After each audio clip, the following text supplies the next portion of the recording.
Yang terkait dengan rasa aku sudah disinggung. Kemudian dari Mas Syafiq, apakah batasan dan rasa rendah hati itu memiliki takaran atau bahkan juga batasan? Kemudian yang kedua tadi sudah disinggung, siapa wali tanpa nama dan siapa pula wali yang tanpa memiliki gelar wali?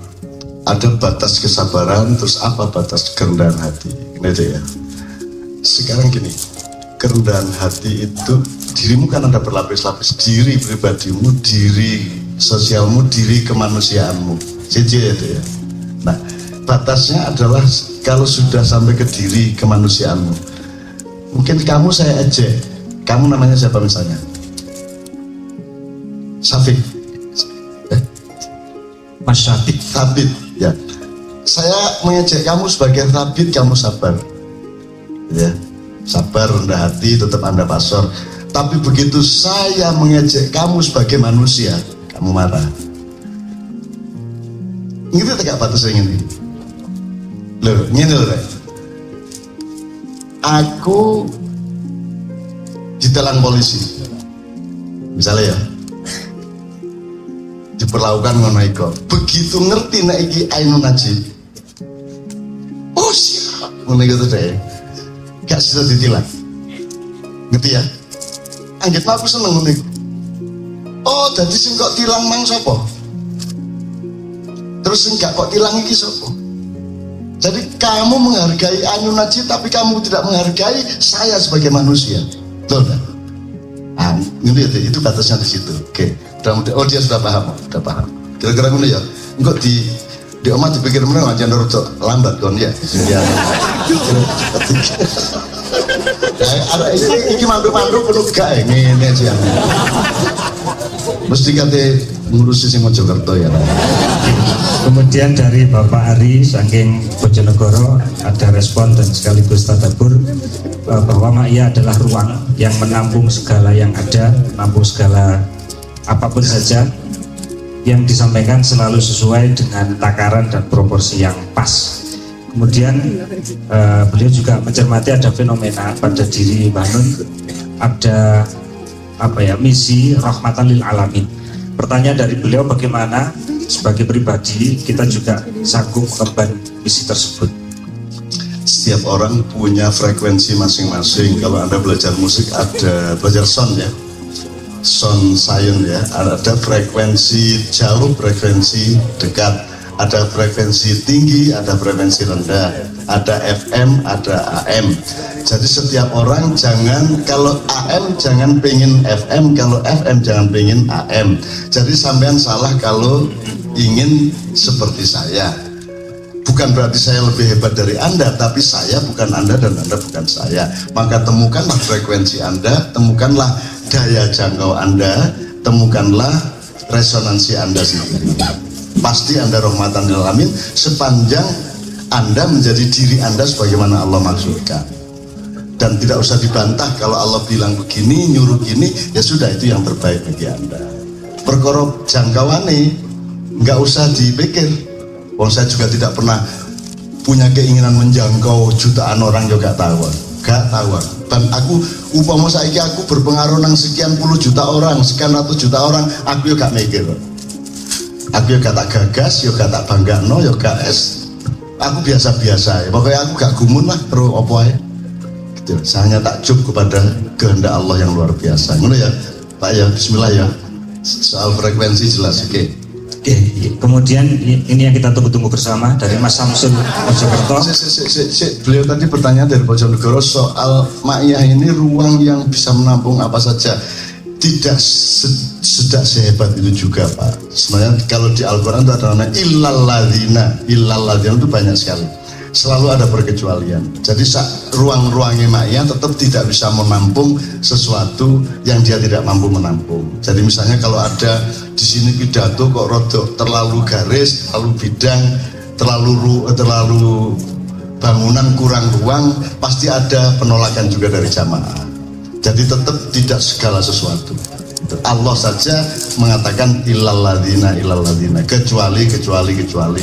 Allah saja membagi, ada yang surga, ada yang neraka. Jadi Jadi yo ojo digede-gede mak iya lah. Ya ngono iku sing penting ikhlas atine, gembira satu sama lain ketika mereka ketemu ngono tok ya. Oke, monggo.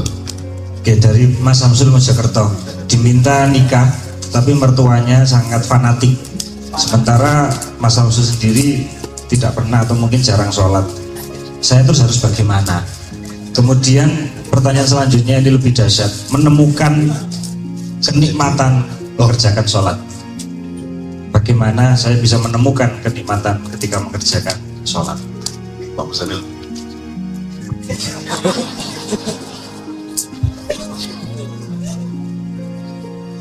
Masalah menikah tadi, sesuatu yang didapatkan dengan perjuangan yang berat itu nanti akan terasa lebih nikmat daripada sesuatu yang didapatkan secara mudah. Gitu ya. Jadi semakin sulit sampai menikah, besok waktu menikah semakin nikmat. Jadi nggak apa-apa. Jadi kalau melamar orang langsung mau, nggak ada nikmatnya. Semakin sulit perjuangannya, semakin nikmat kalau sudah berhasil. Tadi saya mohon dengan Anda, tolong dipersulit ya. Saya tambah kesulitannya ya. So, iya. Dan pernikahan yang didapatkan dengan berbagai macam kesulitan itu lebih potensi bertahannya lebih besar daripada yang didapatkan dengan mudah. Sesuatu yang didapatkan dengan mudah itu akan dengan mudah juga terlepaskan, tetapi sesuatu yang didapatkan dengan kesulitan itu akan lebih akan bertahan gitu deh. Saya kira seperti itu. Jadi sampai jangan berbalik arah gara-gara itu, terus cintai gitu ya. Kalau perlu sampai gila gitu kan, belum gila kan. Coba lihat sampai belum seperti Kois dan Laila ya kan ya. Coba jangan-jangan Kois dan Lailanya sama sekarang sampai ya. Kois dan Laila itu kan sampai iya, Laila Majnun itu loh ya. Jadi dia itu kalau Laila ada di dalam rumahnya, maka dia cium dinding rumahnya. Oleh orang dianggap gila. Ini aku bukan mencium dinding, tapi mencium Laila yang ada di dalam. Sampai coba seperti itu di sana. Top sampai jadi legenda nanti.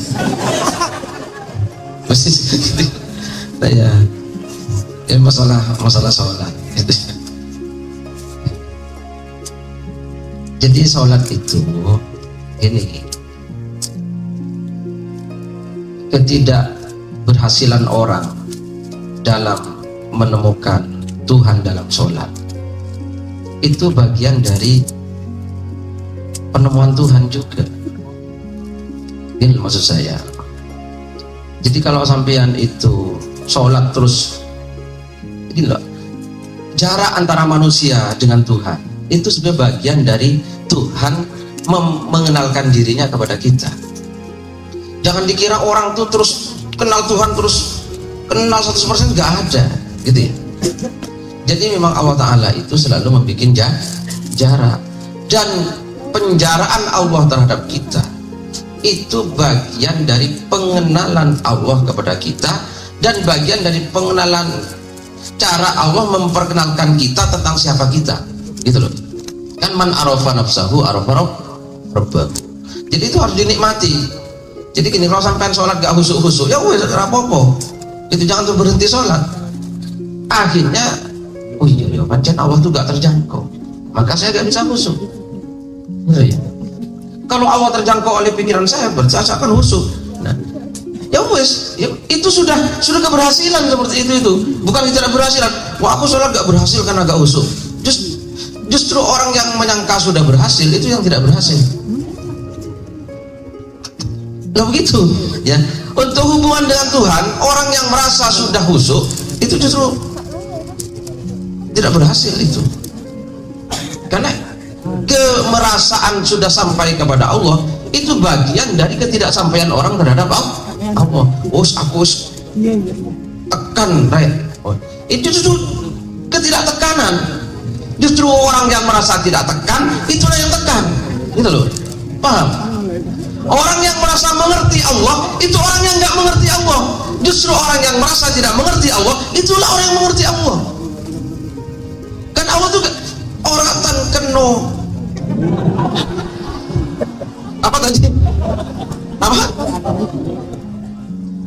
Tan kini sopo tan kini apa? Nah itu. Maka orang yang mengira Allah sopo lan opo itu orang tekan. Justru sing tekan itu aku ora ngerti Gusti Allah. Nah, aku ora tekan. Begitu. Ini Pak Muzamil, saya ingin berpartisipasi kepada anak saya dari Mojokerto dengan dialog sama Pak Muzamil supaya kita mengerti pemetaan wong urip iki. DDI dari satu view ya Pak Muzamil. Kawin atau nikah itu dalam syariat Islam wajib apa tidak? Tergantung. Bisa wajib, bisa haram, bisa sunnah, bisa makruh, bisa mubah.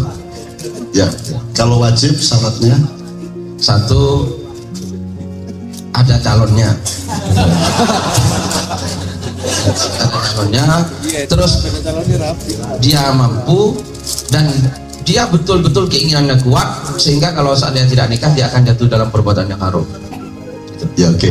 Pak Muzamil belum mengerti arah pertanyaan saya, tapi tidak apa-apa. Saya tanya lagi, makan itu wajib apa tidak? Ada nggak fatwa kamu wajib loh makan? Itu ada nggak? Ada nggak? Nggak ada, nggak pernah dengar ya. Minum wajib, apalagi. Saya cuma ingin mengatakan gini, Pak Muzamil. Kewajiban itu diturunkan atau diterapkan oleh Allah untuk hal-hal yang kamu malas melakukan. Kalau kamu punya motivasi untuk melakukan, tidak perlu diwajibkan. Misalnya makan, kayak apa kata diwajib no manjaning geraga sare. Gak diwajib no barang mesti mangane tenang aja, gak mesti mangane. Rabi barang yang ngono apa diwajibkan. Wong anjane koyo ngono branjai arek. Terus mesti rabine, dan kayak apa diwajibkan. Jadi kewajiban itu biasanya dilakukan atau diterapkan pada posisi di mana manusia tidak cenderung melakukannya, entah tidak suka, entah tidak mampu, entah tidak apa gitu ya. Ya. Jelas ya, Pak? Saya kira filsafat sebelum usul fikih ada pertimbangan itu, ya. Oke. Nah, kalau sesuatu sudah diwajibkan, berarti kamu harus tahu bahwa itu kamu memang sukar melakukan kewajiban itu.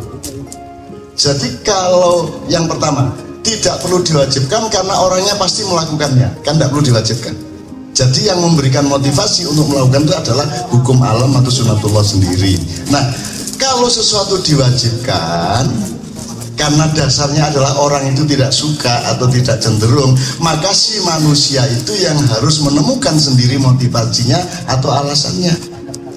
Jadi sekarang masalahnya kamu harus menemukan alasan sholat itu apa. Kamu harus cari supaya kamu bisa menikmati nanti. Sekarang kamu tidak bisa menikmati sholat karena kamu tidak punya alasan. Kamu jelas seneng arek beda gak ada alasan kok. Kan gitu. Sekarang aku tanya, apa kira-kira kemungkinannya alasan orang sholat, motivasinya? Ono apa ya? Kira-kira? Bersyukur. Gak enak rek karo Gusti Allah mosok gak matur nuwun rek wong aku ngoyo kari ngoyo nesing kari nesing ya. Aku iso ngrasakno legi, iso ngrasakno asin, iso ngrasakno pahit ya. Aku iso tangi turu bendino mosok aku gak matur nuwun karo Gusti. Allah Gusti Allah ngongkon supaya yang pilih mau tak sembahyang ya dalam rangka bersyukur. Apa meneh liyane? Pahala. Badi, ndelok badi. Iku sing umum akeh ngono iku tapi gak tapek mateng iku, gak tapek jero iku. Ya, ya. Jadi motivasinya akhirnya menggok nang pahala nih dan tidak memfokus ke Allahnya. Tapi gak apa-apa juga, gak apa-apa juga. Ketiga, nang ono meneh. Takut. Wedi neraka. Oke, wedi neraka. Oke. Apa meneh rek? Jono tagak.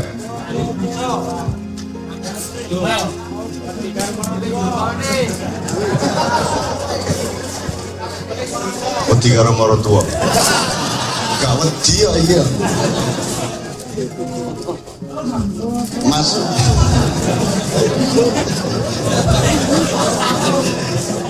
mulai begini jenengmu tambah Sul Samsul. Jadi Sul, kudu kok temokno. Apa sebabnya wong kok sebaiknya sholat? Ya. Syukur awakmu wani ngomong apa sebabnya wong kok wajib sholat. Nah, kudu kok temokno alasanmu apa? Nek kaya aku iki rek ibadah, aku gelem wis pegele kaya apa? Wis jadwale teko progres kaya apa tak lakoni. Meneh awan aku ndek pantai Malang kono. Bengine ndek Ndau. Menene nang Bang Wetan. Wis wingi nang Gunjek sadurunge nang ndi tak lakoni kabeh. Apa sebabnya aku kuat ngelakoni, apa sebabnya aku gak pegel, apa sebabnya aku semangat terus. Jam 3 aku jadi seger, apa sebabnya mergo aku nyaur utang. Tak lega nyaur utang. Bayar kredit. Gusti Allah, ngutangnya aku sak ngono kae, nggih ndasmu ta. Apa kan ya? Wajar ngomong ngono to. Lumayan aku bisa ngomong ini. Anggit pun ndasmu iku gaenanmu dhewe ta. Rambutmu iso cukul. Kon matur nuwun bahwa awakmu iku dibatesi Gusti Allah sak ngono. Gak diodot, gak dijarno. Bayangno Gusti Allah gak dawuh stop kan sel 1, 2, 4, 8, 16 itu kalau Gusti Allah menengnya Gusti Allah dijarno Samsul petit sampai sawit itu untung ini sampai wabrani karo sing nisor nyambut gawe piro ae mentek gawe mangur untung bayangno kon bayangno nek Gusti Allah gak ngetop pertumbuhan. Iya nek mek awakmu lah nek barangmu. Karo Gusti Allah gak stop. Wes terus modo.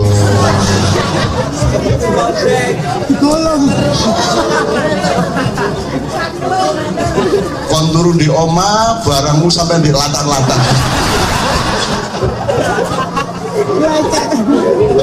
Iku mek Gusti Allah mek gak ngomong kun ngono ya. Gak ngomong kun ngono to lho. Lha iya nek sak latar to lah sampai lapangan. Kan kate nang padang bulan Pak nggawa truk telu. Lunggerno kang ini. Kan kok bengi ya sak durung turu pikiran situ ae. Nggih bayangno niku dawane kok 300 meter. Aku seneng aku belajar ini. Loh ini kan tadabbur ya Rek ya. Dalam rangka ya Allah matur nuwun sampean stop. Nek mboten sampean stop terus yo napa nasib kula niki. Lah ngono. Ya nek rambut ngono di stop. Gak di stop juga masalah tapi kuku gak masalah, alis gak masalah, brengos gak masalah. Cuma nek sampean gak stop situ iki. Lah terus menenek rabi apa carane? Mosok kula ten pasar terus turu kali bojo kula. Wong kan cukup iku tok siji to kan. Wong di pasar ya apa? Lucu lho kan. Seneng. Ngono lho seneng atimu ya. Nek kon duwe imajinasi, wah ngono tok lho suwen ya. Bayangmu sing ngarang kok main ngarang. Jadi nek menek kelopo gak perlu menek. Iku nek munggah dhewe.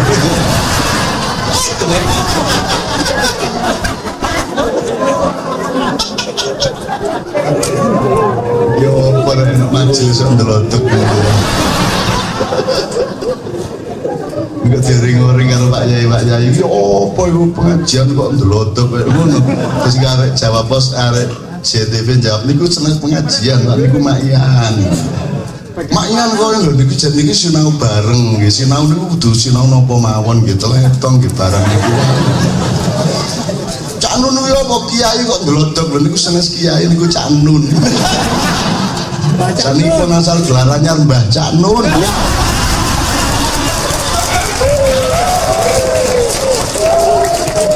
Intinya temukan alasan untuk sholat atau kita tuduh dia kono gak beri matur nuwun kan kono gak beri matur nuwun Gusti Allah gitu kon sing gawe dhewe apa itu sikil gak gawe dhewe driji gak gawe dhewe selamat drijimu iku ngene bayangno nek dukure padha jempol ya saene bayangno nek Lekue garene tapi kuale ngene. Apa kok? Wah, ya kate nimbang ngomong ngene. Wis salangan awakmu terus kira-kira ndane nek Gusti Allah iki ngene ngono ndane aku sengsarane wis nggih pun tak sembayang. Dadi awakmu pertama sembayang matur nuwun nggih niki mumpun sampean wedot alhamdulillah sembayang kon. Lho kon kepengin rabi ku kate gawe teke sapa? Kon iso gawe dhewe ta? Iya. Lah sing kok gawe rabi ku lak gawenane Gusti Allah sih. Ya tekan. Kon nek gak matur nuwun karo Gusti Allah gak sembayang kon mau dikon pengen bayang limoan cek angele. Mulanya biar Nabi Musa ya, cerita Nabi Musa itu gimana waktu Isra Mi'raj itu? Yang katanya pertama 100 apa 50 itu? Oh 50 terus? Ya, jadi Nabi Muhammad dapat perintah sholat 50 waktu dalam sehari semalam. Bukan 50 rakaat, tapi 50 kali. 50 kali. Maka di langit ke-6 ketemu dengan Nabi Musa. Dapat apa Muhammad? Ya dapat perintah sholat. Jangan kamu sana minta keringanan kepada Allah Ta'ala. Akhirnya minta diturunkan 5. Ketemu Nabi Musa lagi, minta lagi Muhammad, gak mungkin mampu umatmu. Sampai akhirnya jadi 5. Kira-kira yang aku terjemahan arah-arah gimana? Kalimatnya Nabi Musa ya apa? Apa mat? Ping 50 dapurane arek-arek. Itu yang ya. Itu kalimat pertama Bu. Terus mudun petang 5 mudun meneh ketemu Nabi Musa meneh toh. Kalimatnya mesti siji meneh. Wis ta, aja percaya karo arek-arek iku. Ayo gak meneh kan njaluk meneh, mudun meneh. Berarti kalimatnya 4 berapa kali itu? 50 dibagi 5 menjadi 5 berarti berapa kali itu? Jadi secara dramatika kalimatnya harus beda-beda dan harus ada progresi. Dan ono muring-muringnya barang wis tam berat ini taek tapi second ya ngono kira-kira nek upama anak iki sing dadi Nabi Musa ya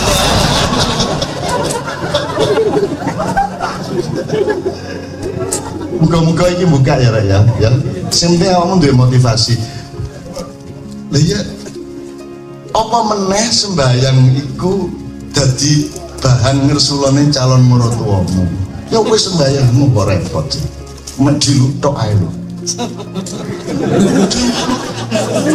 Pertama tak dongakno pertama kon sembayang mergo ceke diterima sebagai mantu cek salah rodoan tapi mari ngono kon sembayang meneh sampai akhirnya kon suwe-suwe jatuh cinta ala ternyata sembayangku ya ono enake terus akhirnya kon gak iso gak sembayang wong aku oleh bojo iki mergo aku biyen sembayang kok jadi akhirnya kon sembayang terus akhirnya muga-muga sembayangmu betul-betul murni mergo awakmu bersyukur kepada Allah Subhanahu wa taala ngono ya berproses rek ojo langsung berarti kamu sholat karena mertua yo ojo ngono ta ya pertama ngono-ngono titik gak apa-apa lah muga-muga didongakno suwe-suwe sholat betul-betul murni karena syukur kepada Allah karena taat kepada Allah. Nek pertama motivasi untuk mundur gak masalah titik lah muga-muga tetap dimaklumi karo Gusti Allah karena manusia memang punya sifat dinamis ngono ya hasil ya.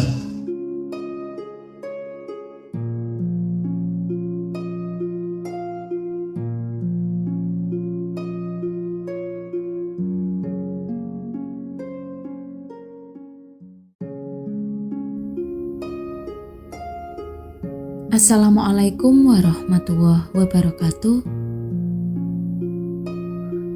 Jadilah dirimu sendiri sebagaimana Allah maksudkan. Setelah sekian lama tidak bertemu, kabar yang paling ditanyakan ketika reuni adalah, "Kamu sekarang kerja di mana?"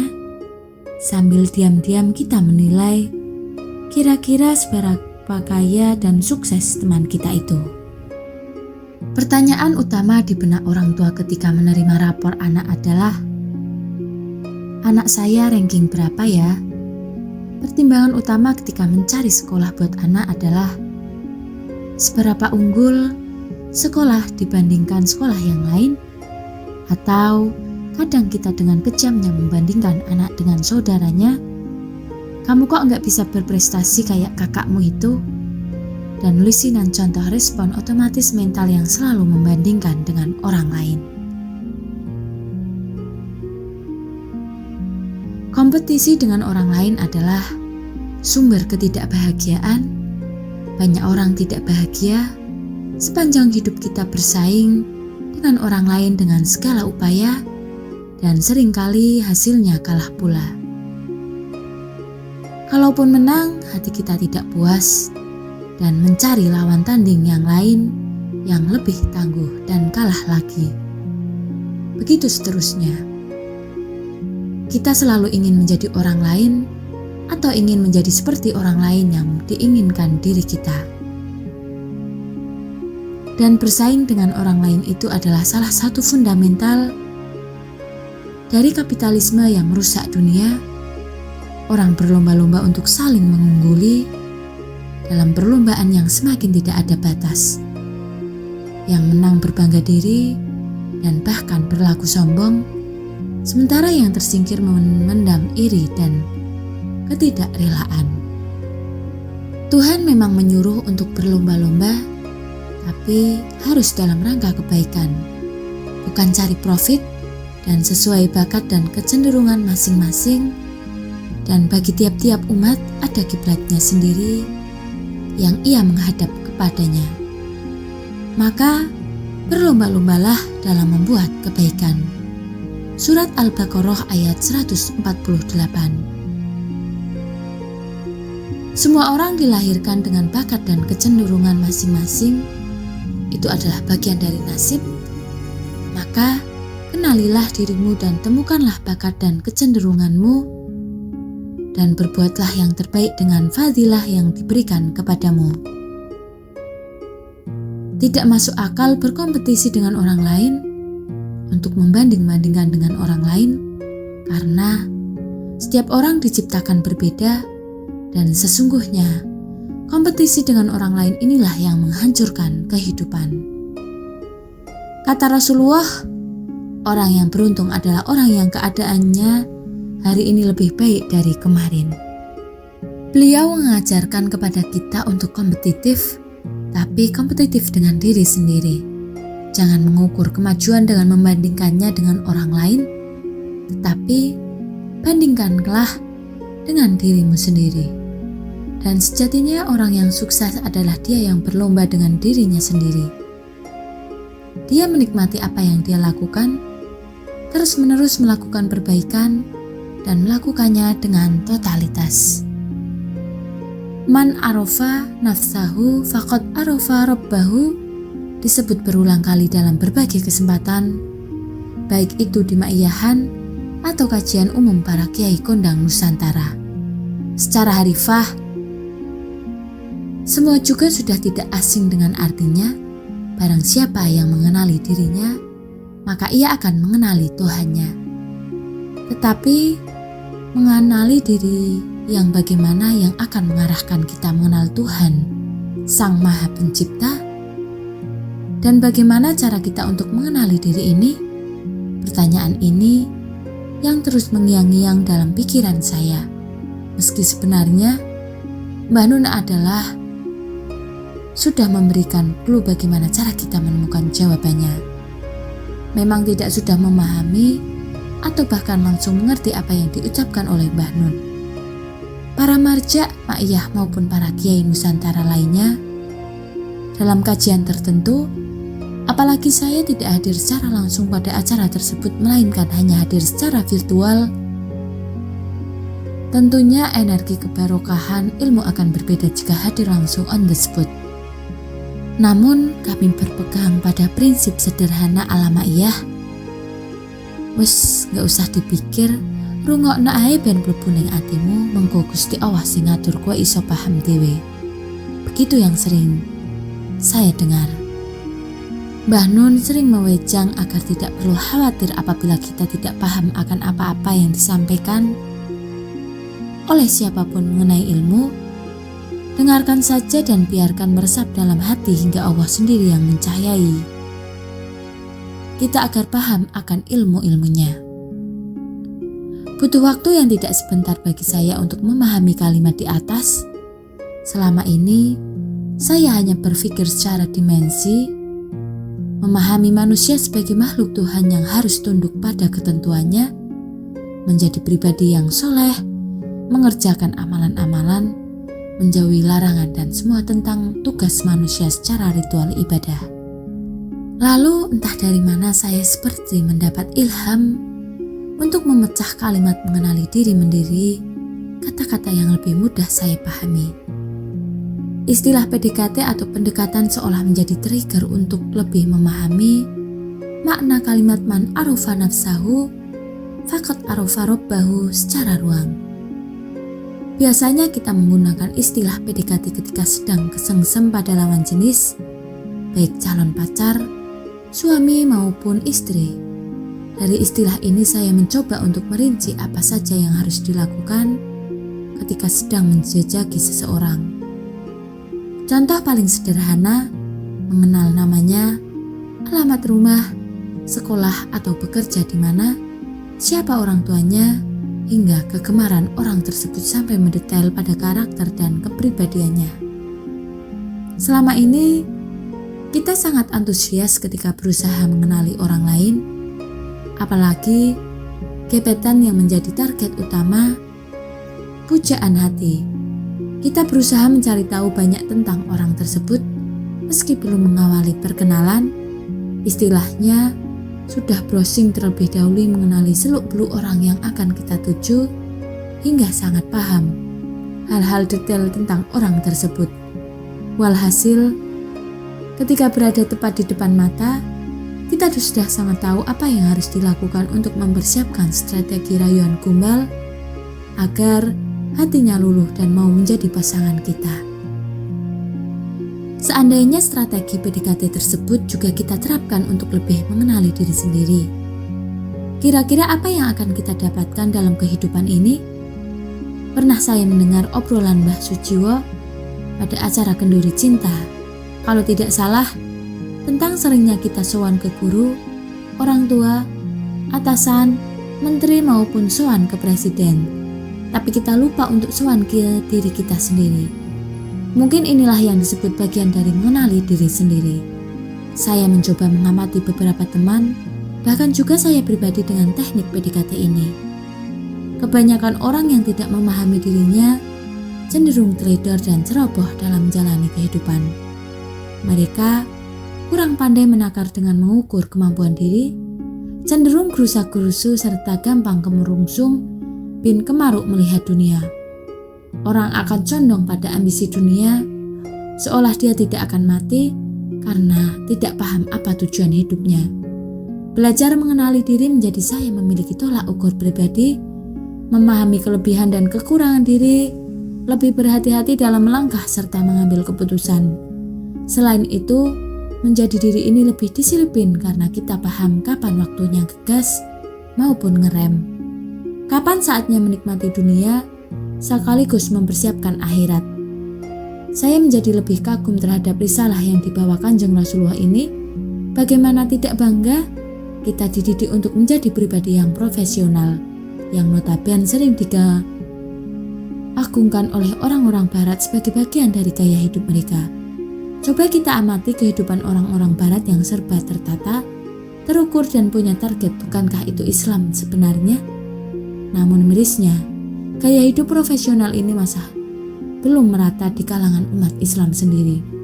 Wabil khusus masyarakat Indonesia, baik yang tinggal di Indonesia bahkan yang sedang merantau di luar negeri, masih punya budaya ngelembosi. Contoh kecil, kalau sudah urusan janji, pasti sering telat atau bahkan ghosting, menghilang tanpa kabar berita. Kalimat insya Allah bukannya menjadi kita untuk bersungguh-sungguh menepati janji, tapi malah menjadi tameng untuk melenjani janji dengan 1000 alasan. Wis angel tenan.